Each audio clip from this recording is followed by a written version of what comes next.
Daghan mas maayo ang mas imo kag maayo ang mura ba ito gitinguha ko na sa Biblia sa Old New Testament o Testament nakakukulang ng mga Biblia gawa sa inyo ha samo lang ako ba magiro sa inyo ng Biblia na mo Naayan. adayo ko Naas, same ra pud gihapon tay. pagkaadlok ko sa Ginoo diha mga kanan sa kaluwasan sa mga madlok sa Ginoo Oo. ay pangibog ka Kay ang Ginoo jud yung makagagahom sa tanan. Wala jud maka piligid sa iyahan na tay. Pero karon tay, ganahan namin na i-share matubag dere ang tulo ka pangutana kung asa kita gikan. Unsa yung tumong nato diri sa kalibutan. Unya kung asa pud kita padulong pagkahuman natong kinabuhi diri sa kalibutan.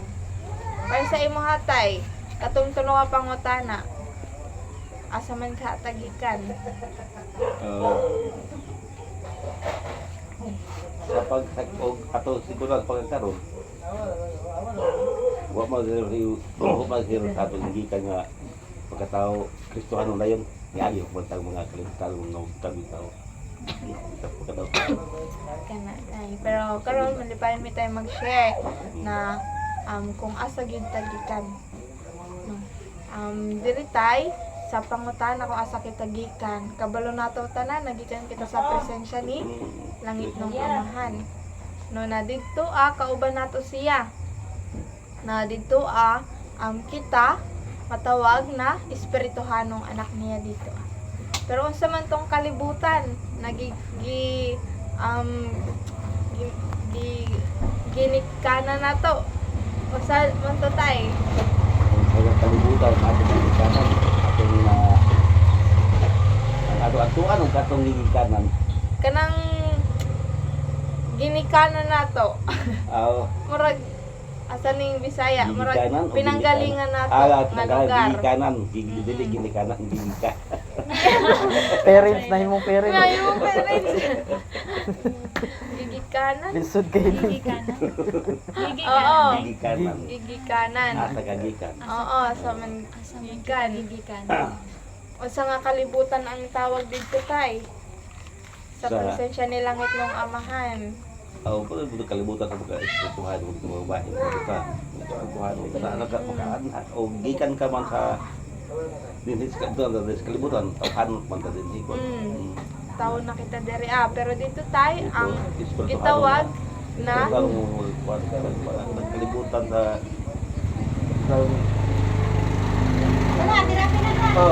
ay kalibutan daw sa iyak kadang mo tawag na iyak lagi kariya sa Dios di lang kalibutan sa tikas nga bahin kay gabay agatong gabay adalan no kadang kalibutan nga kadang mahimutan anak sa Dios wala gitinguha gani karon Oo. nagpagkaroon dapat sa Dios gitinguha nga anak sa Dios dili ako Kana tay. kung hindi akong kung bitigikan kung sa ato ato iputali mo kanan kung sa aking gigikanan o kung sa aking katuan Kana tayo mga pangutana. Pero kanitay, ganahan na mo na-share. Siyempre, itong primero bag. So, kung asa kita gikan. Nagikan kita sa presensya ng langit ng Amahan.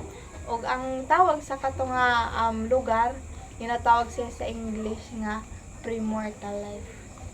Kung sa English premortal life, sa Bisaya, espiritu, kalibutan, ay wala lang ko kabalo sa kaya tay pero kinabuhi nga wala pa din hisayuta kana tay no premortal life siya na kung asa tay dito sa premortal life dito nindot kayo nga tong kinabuhi dito kauban pa nato silang itong Ama syempre free kaay kita na wala tay buhaton pa natong mga kinahanglan no ikaw tay ganahan man nimo na makauban siya.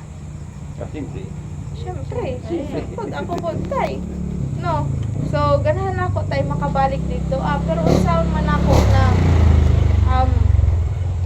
man ako mabuhat na makabalik kita makabalik sa iyaw sa mga pamaagi tay. Sa puta di bu unsa o pag-agi unsa ang buhat nga magkaadto ta dito. Dili ka makabalik dito kay. Makabalik. O pumunta siguro. O pumunta dito dapat punta diri. Oo, napunta diri. Mo nga makaadto ta dito. Oo, usa Siguro. usa man yung buhaton nato Oo. or sa mga pamaagi. Para sa imo tay.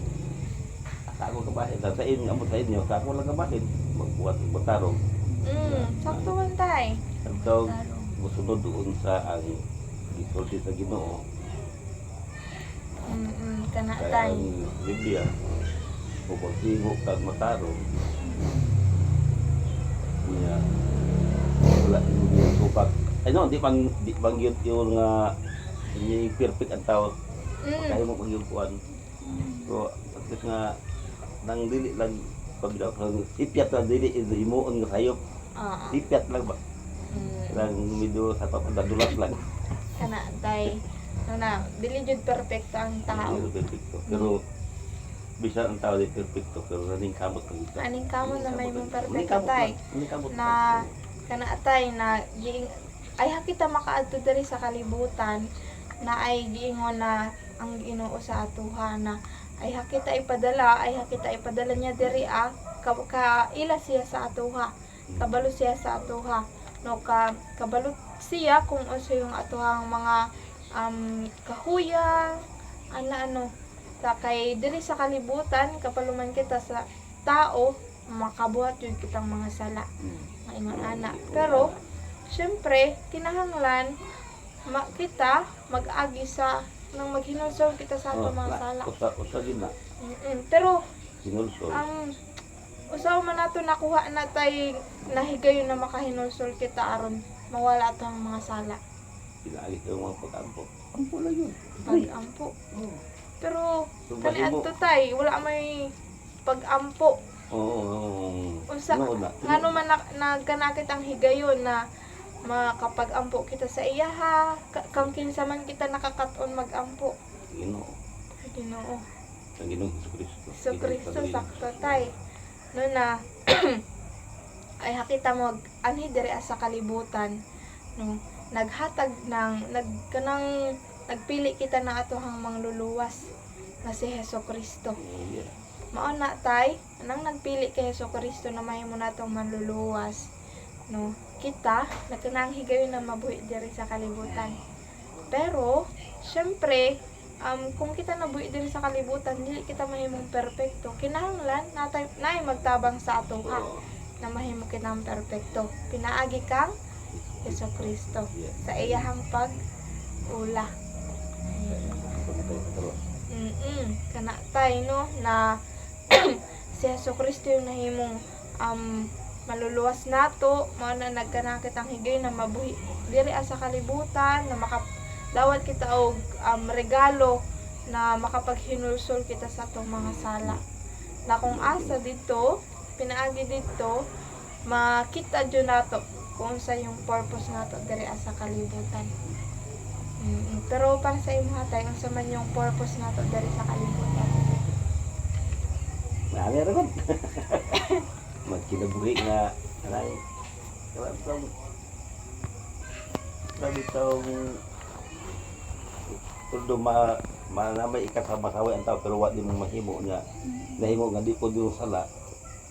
Magbuhat ang tarong pero bisa pag usaon niya magbuhat og maayo na bagay na yung nga dili ka maayo. Kay jud ta perfecto pero ganami Hindi ka ko rin tawag perfect pero mo ko ang inyo sa mga kamot na. pero nami ganahan basahon tay katong basahon na gihatag namo sa imuha. Pero Lahat po ni. kanina lang siguro tay kay para dili na nimo siya kuhaon. Pero Diyan lang mo. Oo. Ang mga kabasa pag maklaro pa ni mo kuan. Ay bata-bata pa. Ay wag muta.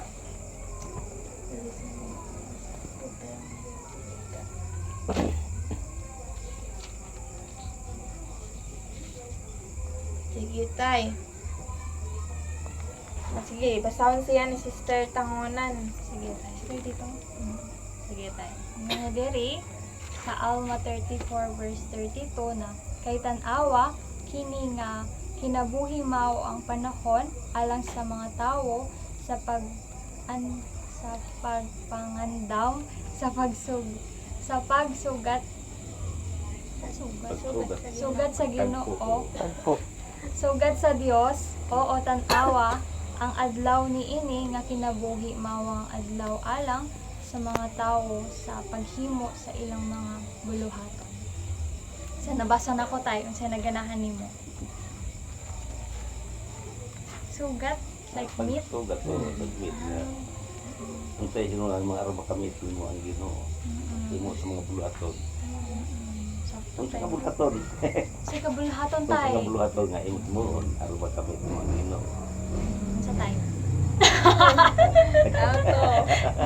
Namauto na tayo no na ganan ko pamatod sa giingon nimo na kung giingon po diri na kini nga panahon na nato tayo is kini yung time nato para i-prepare ang ato ang Yeah. kaugalingon. Yeah. Di ba tay? Kung napagisgutan nato ganiha sa katong nahitabo sa Cebu, di ba? Na diha nato mahibaw-an, Wala lagi makit-an na. kada lagi kanang kay tabok ba. Di kay kada takhan. Dengan mo yan ang mga tabok daw nga. Kung mahimo kay pero moabot pa gina. Nga di nato pala di nato baluan para at ibuk kita pay tagtuwa to mga tabo ato. Udang ang nindot andam lang yun. Sakto tayo. Salamat tayo. Magandam ra yun. No na balik duol ay mapit na siya. Mabalik usab diri sa kalibutan. Pero naganahan ko tong giingon nimo tay na kinakatuman ni kamot ra. Tay, kaya ang Ginoo man ganahan niya katong mga katawhan na nanining kamot na buhaton niyang mga kamanduan at kasuguan diri sa Buhaton na, kalibutan. Kana tayo na. So, ang ikaduha nga pangutana bitaw nako ganito tay kung usay tumong nato diri sa kalibutan. So man gyud kaha. Sama sa giingon dito tay sa gibasa nato. Kinang higayon, kini nga time is time para kita mangandam sa pagbalik sa Ginoo. Na kung asa kini nga time dili ni para sa ato kaugalingon. Nagana kung usay ganahan natong buhaton na maglaag, mag-ato. Kanang kon lang. Kanang luling hayaw kibay luling hayaw kanang utos ka na mag lakwat sa. Oo, lakon siya pahayahayaw Saya sa hay asa. lagi yo wa pa na na gun sa atong Pwede po tatay. Pero, ato syempre, di mo mato na. Pero oo, kay malaay man Oo, yun ta pag pero- wala man ana nga mga butang. kung hibalo na ka sa pulo sa Ginoo, kay balaod sa Diyo sa tao. Maabot ang panahon. Kana ka patay nga maabot ng mga kalamidad nga na ang importante nga nasa ka sa pangalagan. Kaya kung nasa ka sa kalibutan, wala. Tatay nga makakatuon po ta dere unya sa kini nga higayon.